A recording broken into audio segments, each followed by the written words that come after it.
Three, two, one, action. Well,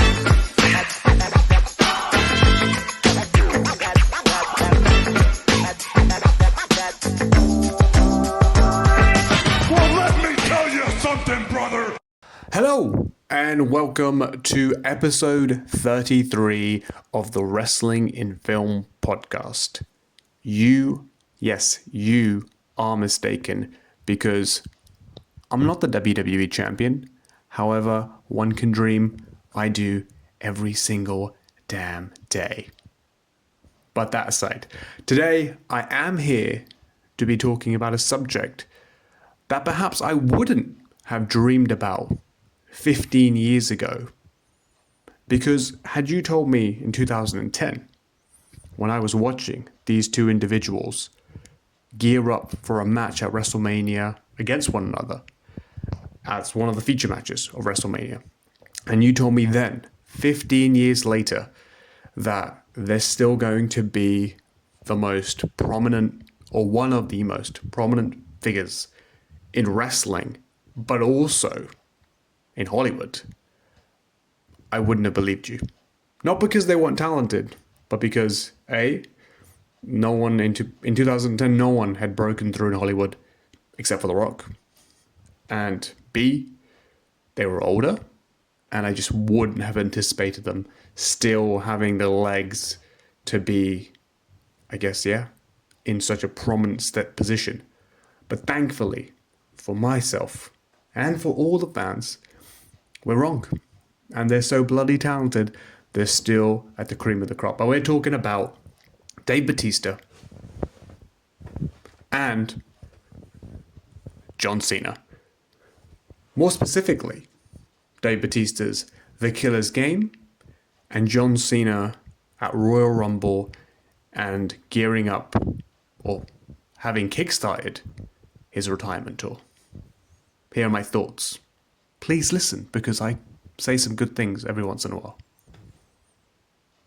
The Killer's Game is an action thriller. It's directed by J.J. Perry. It released initially at the end of last year. I want to say September-ish. Specific date eludes me, but around that time.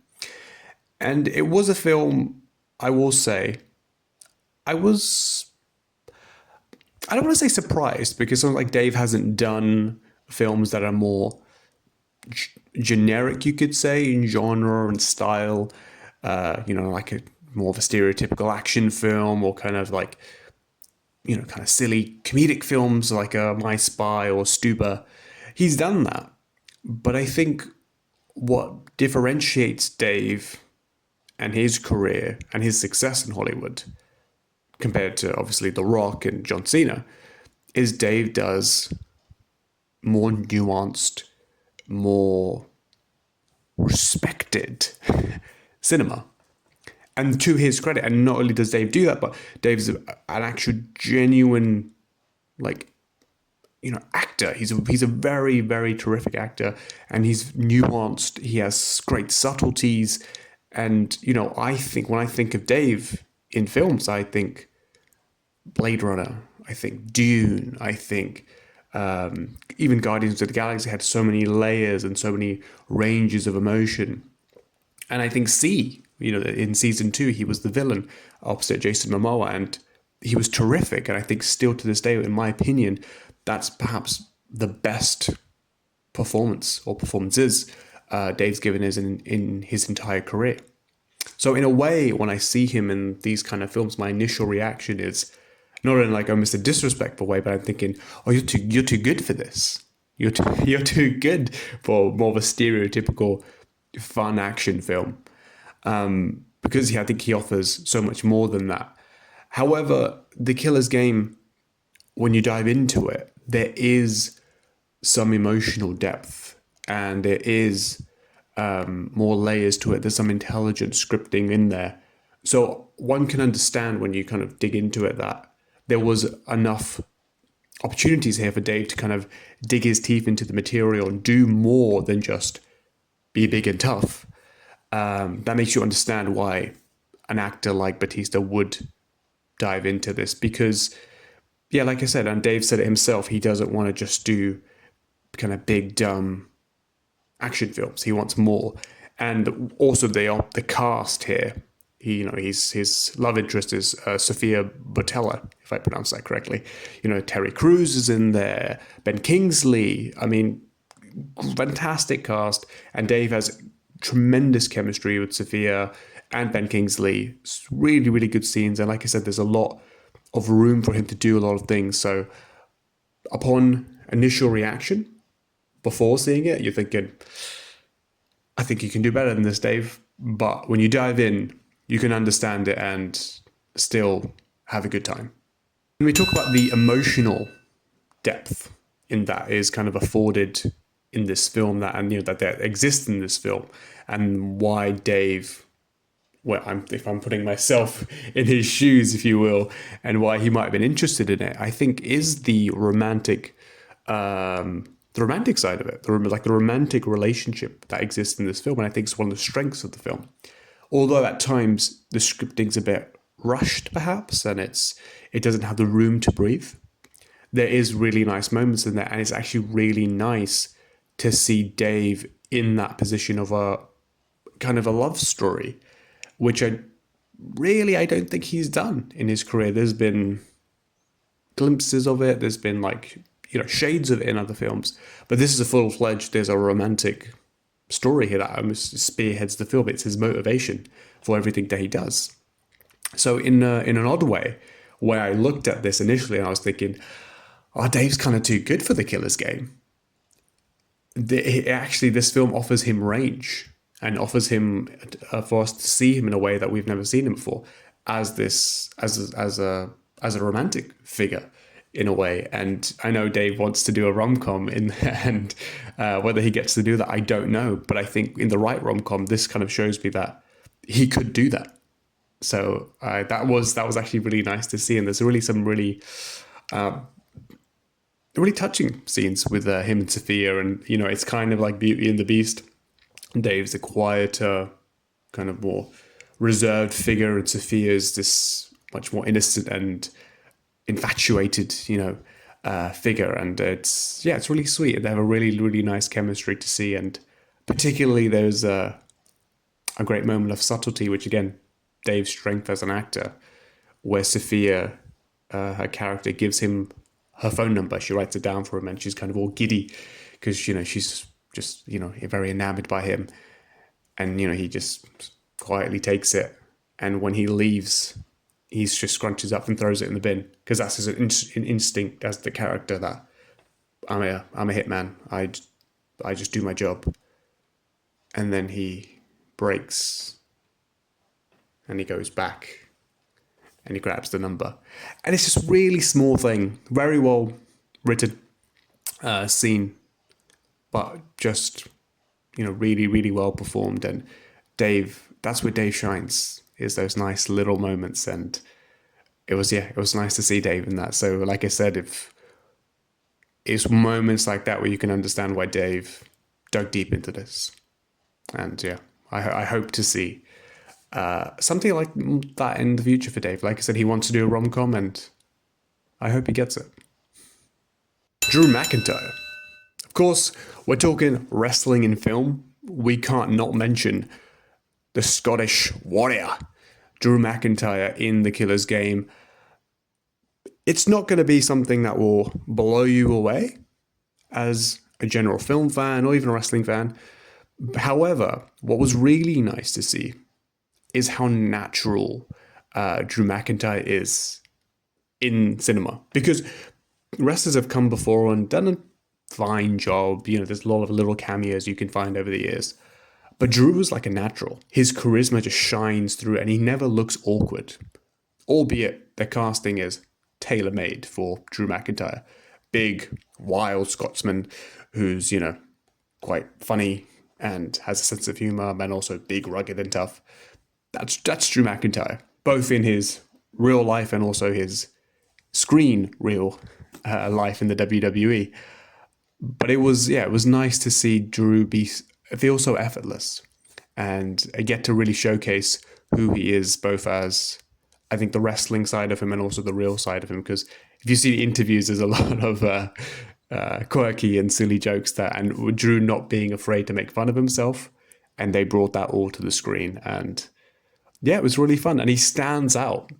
Now, not just because of his physical stature, he stands out more for his performance and his quirkiness. And I really enjoyed seeing that. So I hope, I think we will see Drew more in films. Well, given the right casting, like he was in this situation, there's no doubt in my mind that he'll shine and he could have a good little career when and if he chooses to kind of dedicate himself to the craft. But yeah, it was really nice to see, and it was really refreshing.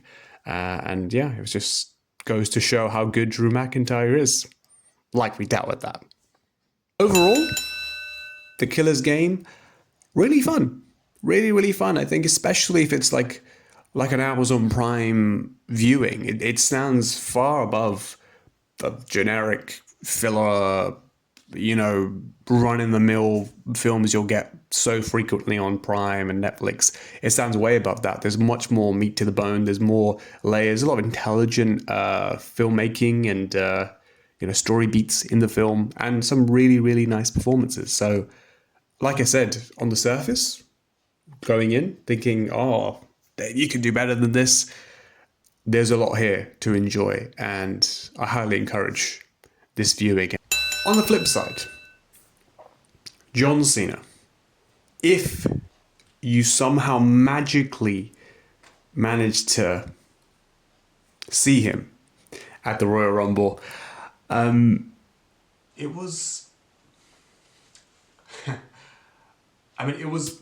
First of all, it was special because purely as a wrestling fan, my life has John Cena's been involved in my life pretty much, as far back as I can remember. He debuted in 2002 when I was 6-7 years old, and I've seen John from then all the way to now. I've seen the ups, the downs, the changes, the thugonomics, the Superman, superhero of WWE, and now Peacemaker and everything else that we see. So just that alone, the emotion of that match, that moment, was hugely significant to me as a fan. And if you follow my Instagram and my work that I've done, I'm a huge fan of John Cena, a huge admirer of John Cena and his work and how he conducts himself as a person. That aside, just looking at the performance standpoint of what he did at the Royal Rumble, it was wonderful. It was really, really fun. But if you dig a little deeper, it's the opposite. And I know we're talking about two different mediums here. We just talked about film, in Dave Bautista in The Killer's Game, and now we're talking about John Cena in the WWE. But it's just goes to show you there's two vastly different approaches, because John in the Rumble was not subtle. There was no subtlety of his performance. Everything was big. It was loud. It was emotional. It was, it was almost silly to an extent. I think there was a moment where when him and Jay are they're the last two in the Rumble, and they're teetering on the side, and Jay hits him and John hits him, and everything is just massive, and he gets punched, and it's really slow, and I'm gonna fall. It's so larger than life that at times you're like, dude, calm it down. But as much as we may think that, you see the reaction, see the crowd, and again, I may think that very briefly, but watching it, I was all in, and that's John. John is an energy more than I think almost. He's intelligent. He knows what he's doing. You can't do that and have the career that he's had without knowing what you're doing. But he's an energy, and it's infectious, and you can't help but get sucked in, and in the right circumstance, despite the silliness, despite the holes you can almost poke in the work, it's undeniable. And like I said, you're sucked in, and it's just, you can't help but love it. And when the fans are reacting that way, you're just immersed in it. And just watch when he does the 5 knuckle shuffle. He slams the guy down, hands up. Everybody is with him.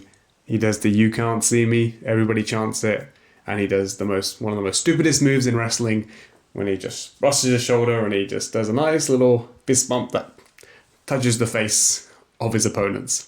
Ridiculous, but everyone's going nuts.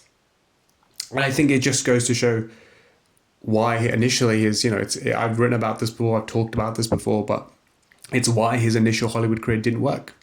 People just looked at him and they cast him as this straight-laced action hero. But that's not John. This energy, over the top, silliness at times, is John Cena. And then you've got the look, the hulking physique, the action that comes second. And then you put that package together, and it's incredible. And that's where we've got Peacemaker. You have to use the energy, you have to use it in the correct setting. Because out of this WWE setting, critiques all day long for John. However, in the right setting, John is special. And John is unmatched. And in this way, in this area, this is where he far surpasses the subtlety of a Bautista and other people, because he's just so charismatic, so larger than life. Just can't help but love the guy. And yeah, it's special.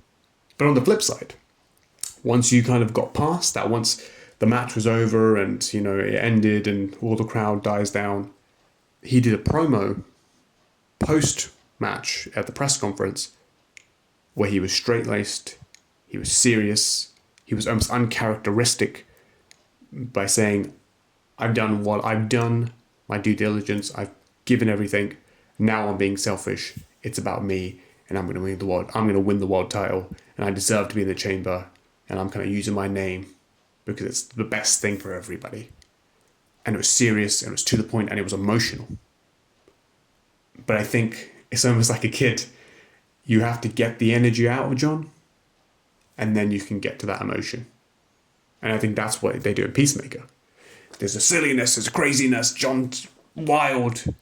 And then once that's out, we can get to the root core, like the core of like the emotional story. And he's just, it's it's a perplexing package that John has in a way. But it's what makes John John, and what makes him the truly special and once in a lifetime performer that I've had the privilege of watching my whole life. Another thing that really struck me, and I really I think I'm curious about, like, John's crossed over now, even now more than ever, in the mainstream. He's made it in Hollywood. He has genuine success and consistency in his roles, big films, big TV shows. I mean, this year, his retirement tour, WWE, he's also got the second season of his most prominent role ever, Peacemaker. And I'm very, very excited for that. Many people are. And it comes out, like I said, alongside this monumental year in wrestling where he's going to retire.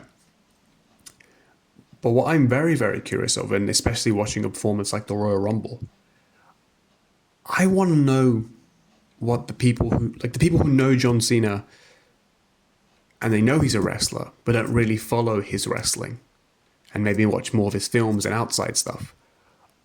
I want to see them react to the work that John does in the ring, to a Royal Rumble, to, a Raw appearance. I want to know what they think. Like, that has really got my watching the Royal Rumble and seeing what he does. I mean, I know what he does, but just seeing that again in this kind of context, this time period, I'm even just more curious to see people, like the non-fans, and their reaction to John Cena, like in that space. Do they think it's fun? Do they get sucked in like we do? Do they appreciate it? Like I'm just really, really curious, and I'm sure some do. But yeah, I'd love to, yeah, find that out. And I think if people have never, those non-fans again, have never experienced John in the WWE, if you can, I would really advise you try to watch John this year.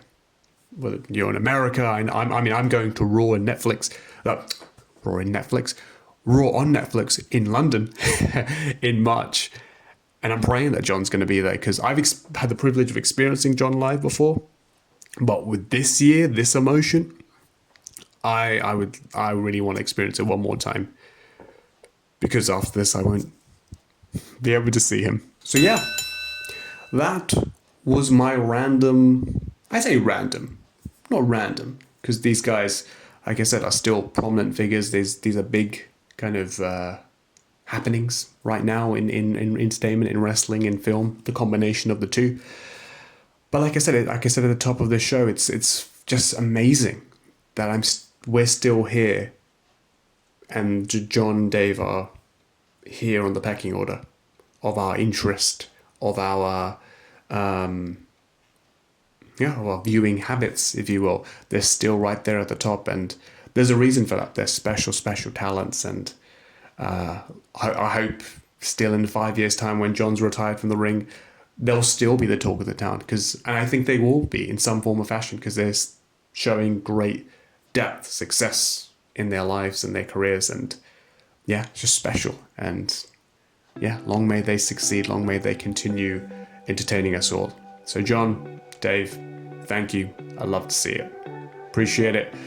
Everybody, appreciate your support for the podcast. Please, please, please, please hit that subscribe button. We're continuing to build, we're continuing to grow. But each subscriber, comment, whatever you want to do, makes a big difference and helps us get to where we want to get to. Appreciate your love, appreciate the view. Till next time.